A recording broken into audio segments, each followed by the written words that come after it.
Seasoning of timber should be protected from rain and humidity. Common sense की बात है, जब सीजनिंग चल रही हो तो रेन से और ह्यूमिडिटी से कंट्रोल होनी चाहिए, नहीं तो फिर से गीली हो जाएगी।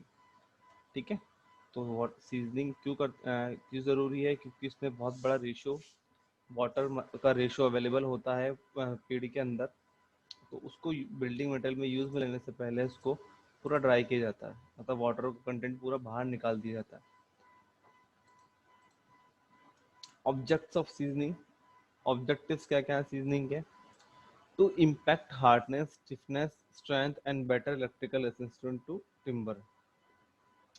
तो हार्डनेस अच्छी होगी, स्ट्रेंथ अच्छी हो जाएगी, प्लस वाटर अवेलेबल होगा तो वाटर रेसिस्टेंट नहीं, वो सॉरी इलेक्ट्रिक रेसिस्टेंट नहीं होता है। तो उस केस में क्या होगा कि इलेक्ट्रिक रेसिस्टेंट बनाने के लिए इसमें जितना भी वाटर का कंटेंट अवेलेबल है, ठीक है, या ऐसा कोई मटेरियल मटेरियल अंदर लिक्विड यूज़ के अंदर अवेलेबल है जिससे इलेक्ट्रिसिटी सप्लाई हो सकती है, तो उसको बाहर निकालना बहुत ज़रूरी होता है। To maintain the shape and size of the components of the timber, article which are expected to remain unchanged in the form। मतलब ये है कि सपोज आपने पहले गीली गीली लकड़ी में बना दी, जो भी कटिंग करके जो आप ऑब्जेक्ट बनाता बना दिया, अब बाद में वो धीरे धीरे धीरे चीज अपने आप पानी निकलने लगा तो उसकी डिफॉर्मेशन आना शुरू हो जाती है साइज के अंदर। ठीक है, to decrease the weight of timber दिए by the reduce the cost of the transportation. ठीक है, तो जहाँ पर कटिंग की जाए वहीं पर इसकी सीजनिंग हो जाए उसके आसपास ही तो बढ़िया है। क्यों? नहीं तो फिर क्या होगा कि जहाँ तक इसको पहुँचानी है वहाँ तक का ट्रांसपोर्टेशन खर्चा बढ़ जाएगा। क्यों? क्योंकि वेट ज़्यादा हो जाएगा। अब सपोज ही मान लें 50% वाटर है, 50% वाटर मतलब क्या हुआ कि भाई जहाँ पर एक टिम्बर आपकी अगर एक गीली लकड़ी जाएगी तो उसकी जगह दो सूखी लकड़ियाँ आराम से जा सकती है। To make timber easily workable and the facilitate operation during the conversion। Workable इस सीजनिंग से क्या हो जाएगा, अंदर बार बार कुछ ना कुछ प्रॉब्लम नहीं होगी। तो उससे क्या होगा, पहले से अगर सीजनिंग होगी तो कटिंग वगैरह में आसानी होगी। To make timber safe from the act of fungi and insects. Water available रहेगा तो फंगी इंसेक्ट्स का खतरा ज़्यादा रहता है, इससे बचाने के लिए भी होता है। To make suitable for joinery work के लिए सूटेबल हो। ठीक है, to reduce the tendency of timber crack, shrink and warp. उससे बचाने के लिए, क्रैक वगैरह से जो भी बचाने के लिए पहले ही इसको जो है सीजनिंग कर ली जाती है। जॉइनरी वर्क मतलब जॉइंट वगैरह बनाने के लिए भी ऑब्जेक्ट को जोड़ना करना है, जैसे टेबल बनानी है, चेयर बनानी है, अब जॉइनरी वर्क है।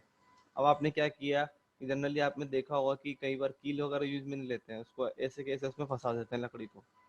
ठीक है, कुछ ना कुछ ऑब्जेक्ट लगा के या केमिकल जो लिक्विड लगा के चिपका दिया उसके अंदर। अब उस केस में सपोज आपने इसको ढंग से सीजनिंग नहीं दी, डायरेक्टली फ्रेश लकड़ी कट की और डायरेक्टली बिना सीजनिंग के लगा दिया, वो धीरे धीरे धीरे टाइम के अकॉर्डिंग जैसे जैसे जैसे उसमें वाटर निकलता जाएगा उसका साइज छोटा हो जाएगा तो जॉइंट ढीला पड़ जाएगा। तो इसलिए ज़रूरी होता है पहले। मेथड ऑफ सीजनिंग, सबसे पहला है नेचुरल सीजनिंग, फिर है आर्टिफिशियल सीजनिंग। तो what is natural seasoning? When seasoning of timber is carried out by natural air is called natural seasoning of the air seasoning। Natural seasoning air seasoning बोलते हैं जब जो टिम्बर की seasoning है वो नेचुरल एयर से की जाती है। ठीक है, डायरेक्टली नेचुरल से की जाती है तो वो एयर सीजनिंग कहलाती है।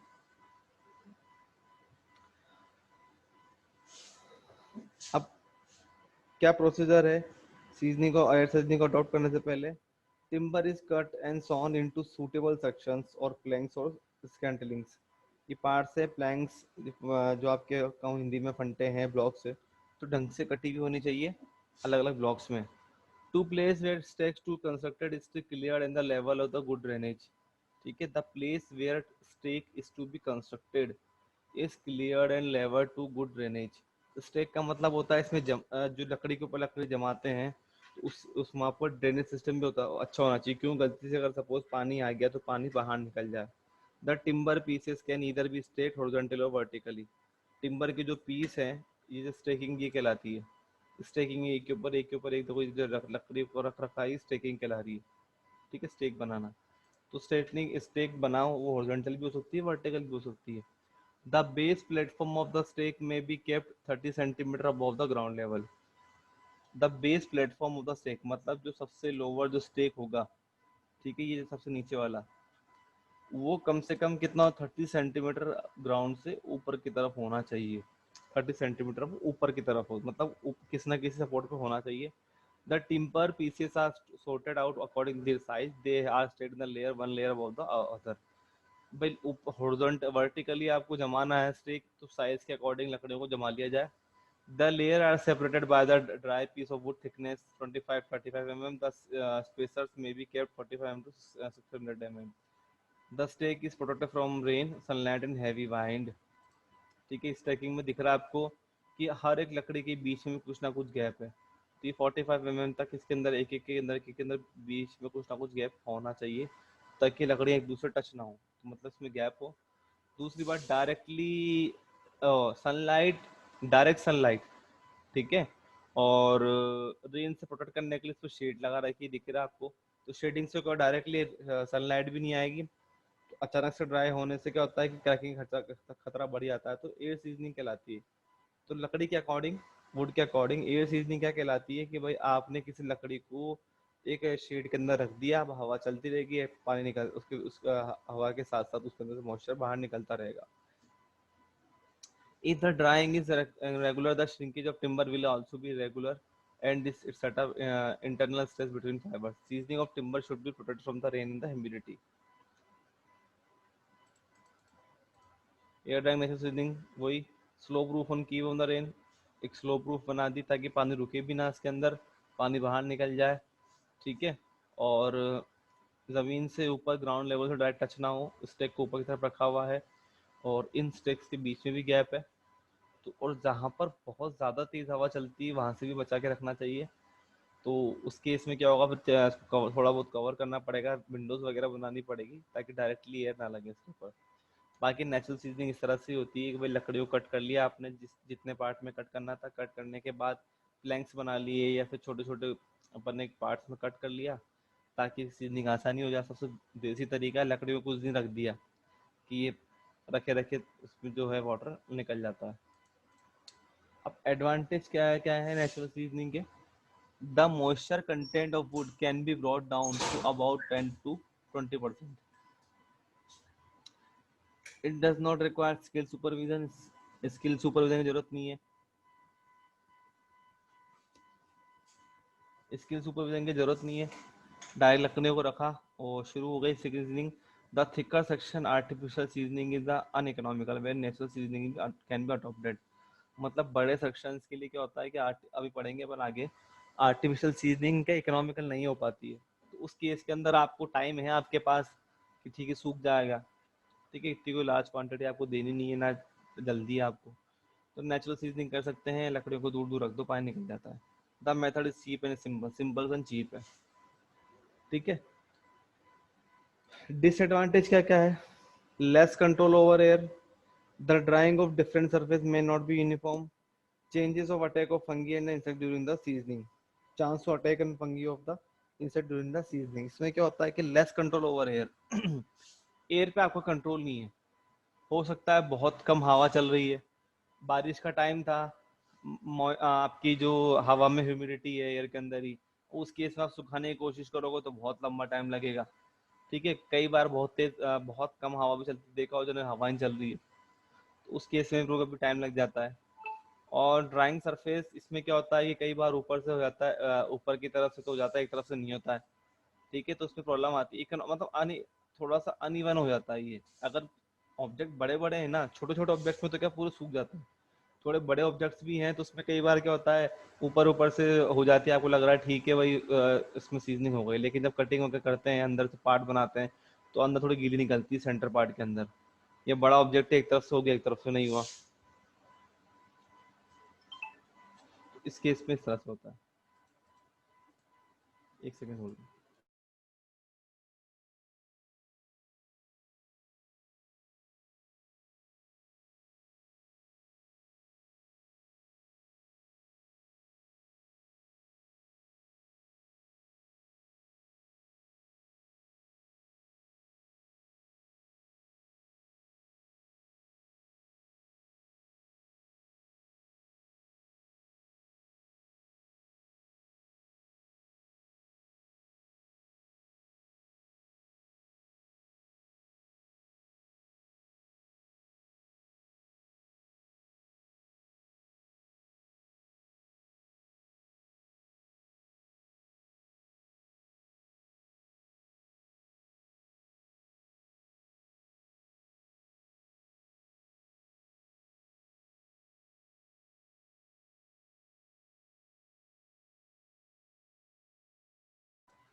हाँ, अब है artificial seasoning. What is artificial seasoning? To make drawing or more uniform and even by controlled condition, artificial seasoning is adopted. अब आपने नेचुरल सीजनिंग में देखा कि कहीं पर कहीं कहीं काम करती है, कहीं काम नहीं करती है, लेकिन आर्टिफिशियल में क्या होता है कि कंट्रोल्ड हो गया हर चीज़। आप कंट्रोल कर सकते हो कैसे क्या करना है। It reduces the time of seasoning. सबसे पहली कॉमन बात कि आपको पता है कि इसका टाइम क्या है। नेचुरल सीजनिंग में तो आप आइडियल नहीं लगा सकते, मौसम के ऊपर है कि इसकी सीजनिंग कब होगी, कितना टाइम में होगी, चेक करते रहो, कुछ आइडिया नहीं है। आर्टिफिशियल में अपने कंट्रोल में है कि अपन कैसे कैसे कर सकते हैं। Shrinkage, cracking and warping are minimise in artificial seasoning. इसमें खतरा कम रहता है। The wood with desired moisture content may be obtained by the artificial seasoning. मतलब आपको किसी किसी लकड़ी के अंदर आपको सपोज हल्का फुल्का मॉइस्चर कंटेंट रखना भी है, ठीक है, किसी वजह से, तो उस केस में क्या होगा, क्या उससे आप रोक सकते हो, कंट्रोल कर सकते हो। मतलब हर चीज़ मॉइस्चर बचाना भी, सपोज 10% आपको लगता है कि 10% मॉइस्चर इसमें बचाना पड़ेगा, क्यों, क्योंकि ट्रांसपोर्टेशन करेंगे तो रास्ते में हवा लगेगी, हो सकता है अचानक से ड्राई हो जाए तो क्रैकिंग शुरू हो जाए इसके अंदर, ठीक है, तो उसके लिए बचा लेते हैं ताकि ट्रांसपोर्टेशन के टाइम पे भी क्या होगा, सीजनिंग हो, इधर उधर जाए जब लगे जब, तो उस टाइम पे क्या अचानक से क्रैकिंग वगैरह ना आए, तो वो अपन भी वो भी मेंटेन कर सकते हैं कि भाई 90% तक ही हमको सीजनिंग करनी है। अब मेथड्स क्या क्या है, वाटर सीजनिंग, ठीक है, boiling, electrical seasoning and kiln seasoning. पानी से सीजनिंग ये क्या होती है मैं बताता हूँ, बॉइलिंग उबालना, electrical seasoning and kiln seasoning. अब बोलोगे सर बॉइलिंग से क्या होगा, देखो यहाँ पर सीजनिंग का मतलब सिर्फ यही नहीं है कि जो सिर्फ नॉर्मल वाटर अवेलेबल है वही करना है, नहीं। मैंने आपको बताया था जैसे गोंद का पेड़ हुआ, और उसके अलावा बहुत सारे पेड़ होते हैं जिसके अंदर से आपको जो क्या बोलते हैं केमिकल्स निकलते हैं या फिर कोई ना कोई लिक्विड निकलता है, ठीक है, बहुत गाढ़े भी होते हैं, चिपके भी होते हैं पेड़ के अंदर। अब बिना काटे उसको निकालना बहुत मुश्किल है, तो बिल्कुल जो लॉग है आपका, जो तना है, उसको ढंग से काटो तो बहुत मुश्किल होता है इनको निकालना। तो उसके लिए क्या होता है कि ये उसमें उस केस में क्या होता है कि आर्टिफिशियल सीजनिंग ही काम आती है। नॉर्मली वाटर सीजनिंग, नीम के पेड़ वगैरह हुए, नॉर्मल वाटर अवेलेबल है तो उसमें चल जाता है कि रखते धूप में हो जाएगा काम। लेकिन ये जो जिसमें केमिकल अवेलेबल है, सपोज आपको लकड़ी अच्छी है लेकिन उसमें ऐसा केमिकल यूज है जिसकी स्मेल अच्छी नहीं है या फिर आपको नुकसान पहुंचा सकती है आपके स्वास्थ्य को लगने, तो उसको क्या करेंगे, यूज में लेने से पहले पहले वो केमिकल निकालना जरूरी है। सपोज रबड़ का पेड़ है, रबड़ आप वो पेड़ आपको यूज में लेना है, अब अंदर जो भी इसमें लिक्विड मौजूद है उसको निकालना है, तो उस केस में क्या होगा, तो उस केस में ये आर्टिफिशियल आपके काम आएंगे। फर्स्ट है वाटर से, the remove the sapwood, the log of wood are immersed in water, preferably in running water, stream and river to from 2 to 4 weeks. Then it's dried under open air. Wrapping and cracking can be avoided, but become brittle and their strength has also reduces. इस case में क्या होगा कि बहती हुई क्या करते हैं कि इसमें जो है अब केमिकल वगैरह जो भी चीज़ें निकालनी है, तो रनिंग स्ट्रीम, जो बहती हुई नदी वगैरह है उसके साइड में रख दिए जाते हैं, रोक कर बांध कर, पानी बहता रहता है इसके अंदर घुसता रहता है साइड, और एक तरफ से पानी निकलता रहता है, तो क्या अंदर जो केमिकल यूज अंदर जो भी मॉइस्चर जिस भी टाइप का जो लिक्विड मौजूद है वो बाहर निकलता रहता है, ठीक है। इसके अलावा वाटर में क्या होता है, जनरली मशीनरी सिस्टम भी आ गया कि एक कन्वेयर बेल्ट पे रख देते हैं इसको पूरे को, 5-6 लकड़ी रख दी, एक तरफ से प्रेशर से पानी डालते रहते हैं लकड़ियों के ऊपर, फिर वो प्रेशर वो पानी जो प्रेशर है जो पानी है लकड़ी में घुसता रहता है, और पानी दूसरी तरफ से या फिर किसी भी तरफ से पानी बाहर निकलता रहता है, उसमें जो लिक्विड है बाहर निकलता रहता है। तो ये वाटर सीजनिंग हो गई, या तो रनिंग स्टीम में रख दो या फिर आप ऐसा मैकेनिज्म बना लो कि इसमें अपन पानी सप्लाई कर सकें। लेकिन इसमें क्या होता है क्रैकिंग वगैरह चांस ज़्यादा होता है, लास्ट में जब ये अगर ये निकल जाता है तो उसके बाद नॉर्मल इसको सुखाया जाता है, वही वापस नेचुरल सीजनिंग की जाती है कि भाई अब इसमें जो जो भी मॉइस्चर था, जो गाढ़ा वाला ये जो मॉइस्चर था, जो लगता था आपको नेचुरल सीजनिंग से उड़ेगा नहीं, तो उसको बाहर निकल गया, अब उसको नेचुरल सीजनिंग करते हैं इसकी ताकि सूख जाए, तो ये हो गया वाटर सीजनिंग। उसके बाद है बॉइलिंग। ये है in this method the timber is boiled in water for about 3 to 4 hours. It is then takes out and slowly dried. Even though the periods of seasoning is less than the expensive method, timber may be exported and hot stream also. ठीक है, इसका मतलब क्या है, boiling वही अंदर से कोई केमिकल वगैरह निकालना है तो गर्म पानी में इसके अंदर कुछ टाइम तक बॉईल किया जाता है ताकि अंदर जो भी लिक्विड मौजूद हो वो बाहर की तरफ निकल जाए और आपकी जो वुड है वो प्योर हो जाए। उस केस में क्या होता है कि वो बॉइलिंग का यूज में लेते हैं। अब उसके अंदर वो ये कि बॉइलिंग होने के बाद अच्छी तरह पानी घुस चुका है इसके अंदर, उसको फिर वापस नेचुरल सीजनिंग या दूसरे मेथड से उसमें पानी को उड़ाया जाता है। ठीक है।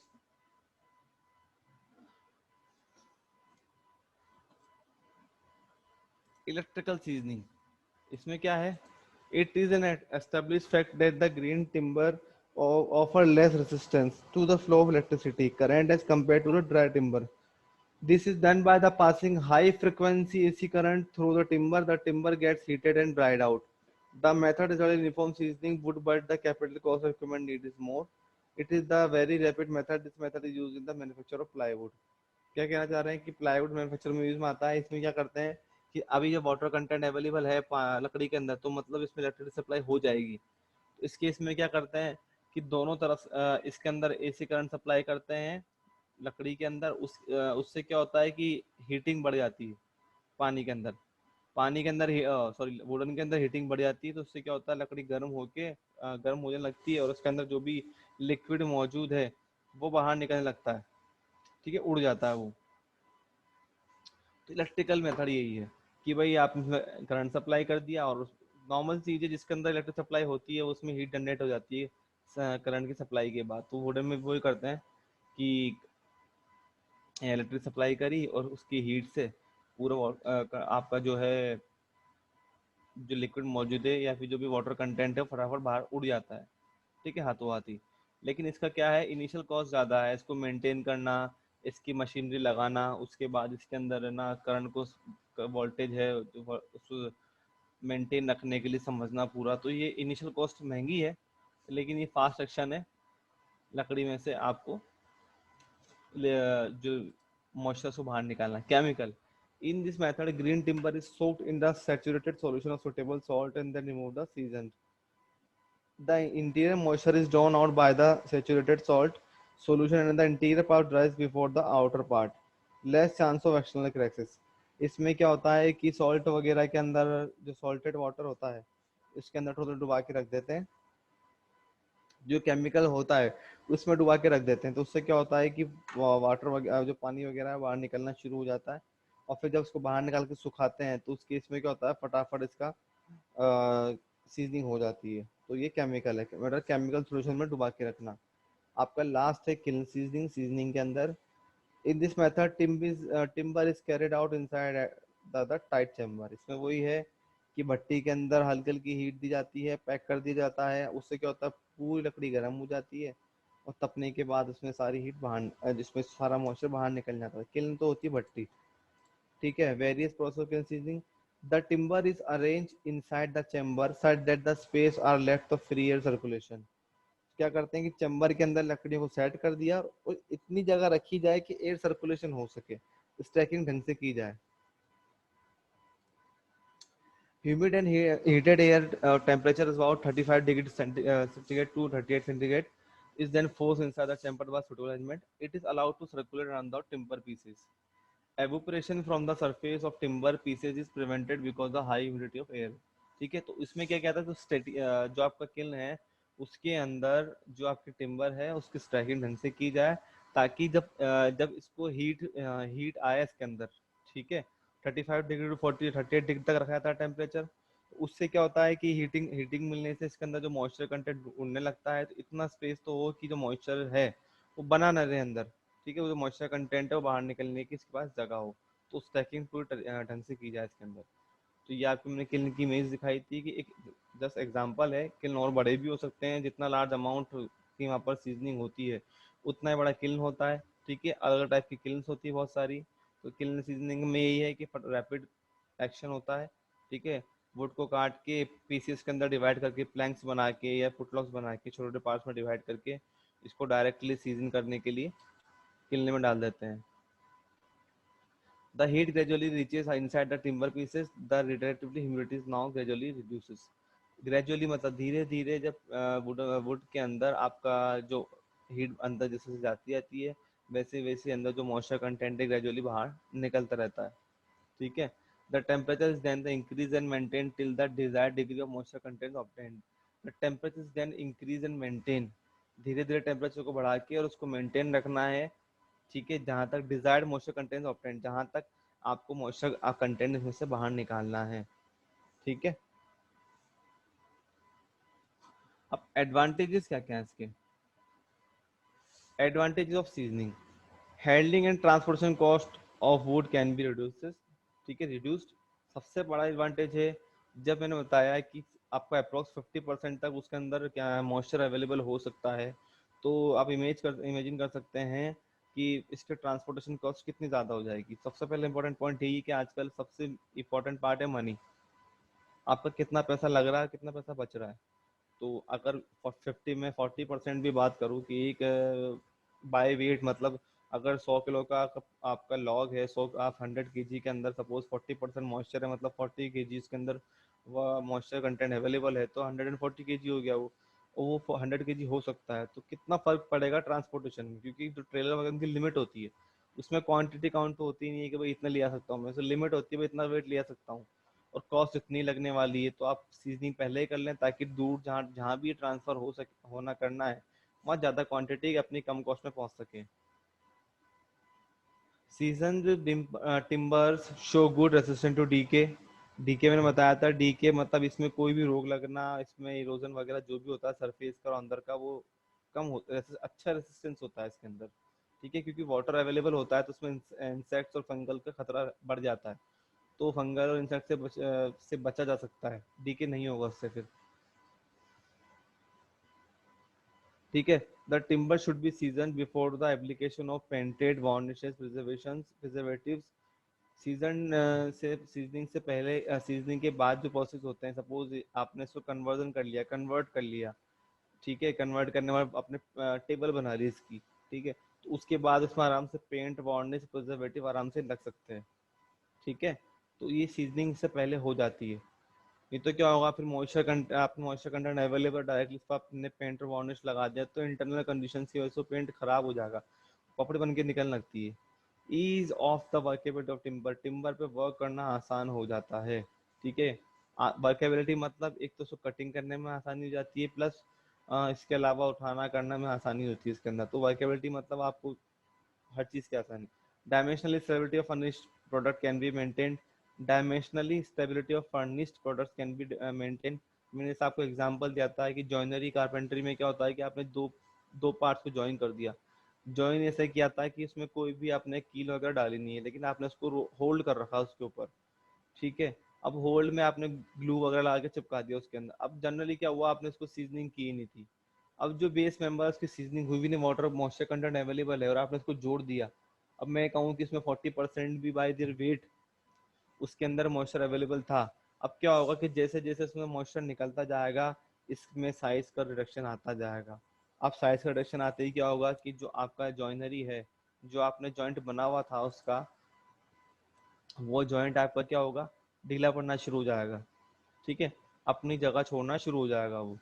तो इस केस में क्या होगा कि प्रॉब्लम हो सकती है आपको। सपोज यही बात कर रहे हैं कि अपन ने बिना किसी जॉइंट सीजनिंग किए लकड़ी के घर जहाँ बनते हैं वहां पर उसको as a beam column use में ले लिया। अब वो पहले से ही आपने बीम कॉलम का साइज ले रखा था, और आपने इसको जब सीजनिंग अचानक से हुई तो क्रैकिंग डेवलप हो गई, तो उससे क्या होगा कि आपको प्रॉब्लम हो सकती है। ठीक है, तो ये आपकी सीजनिंग थी। अब किसी को कोई क्वेश्चन हो, पूछना हो तो पूछ सकता है।